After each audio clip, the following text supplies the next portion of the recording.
Hi hello எல்லாருக்கும் வணக்கம். நான் உங்கள் ராதா பேசுகிறேன். நாம் இன்னைக்கு ஒரு ஆன்மீக தகவல் பற்றி பார்க்கலாமா? சக்கரத்தாழ்வார் பின்னால் நரசிம்மர் இருப்பது ஏன்?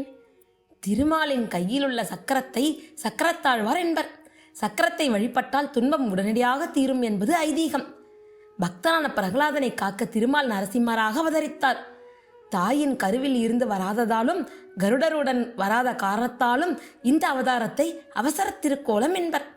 பக்த பிரகலாதனுக்காக ஓடிவந்த ஸ்ரீ நரசிம்மமூர்த்தி யோக வடிவில் சக்கரத்தாழ்வார்க்கு பின்புறத்தில் இருப்பார். நமக்கு ஒரு கஷ்டம் இருப்பதை சக்கரத்தாழ்வாரிடம் சொல்லிவிட்டால் போதும், அவர் வேகமாக சுழல்வார். அப்போது பின்னால் இருக்கும் நரசிம்மர் நம் முன்னே வந்து உடனடியாக குறைகளை தீர்ப்பதாக ஐதீகம். சக்கரத்தாழ்வாரை நம்பினால் சங்கடம் நீங்கி வாழ்வில் சகல நன்மைகளும் உண்டாகும் என்று சாஸ்திரங்கள் கூறுகின்றன. நாளை என்பது நரசிம்மருக்கு கிடையாது. துன்பத்தில் இருந்து விடுபட்டு உடனடியாக நற்பலன்களை அடைய சக்கரத்தாழ்வாரையும் நரசிம்மரையும் ஒரு சேர வழிபடுவது மிகச்சிறப்பு. இதன் அடிப்படையில் தான் சக்கரத்தாழ்வாருக்கு பின் ஸ்ரீ நரசிம்மர் இருப்பார். இந்த வீடியோ உங்களுக்கு பிடிச்சிருந்துச்சுன்னா லைக் பண்ணுங்க, ஷேர் பண்ணுங்க, சப்ஸ்கிரைப் பண்ணுங்க.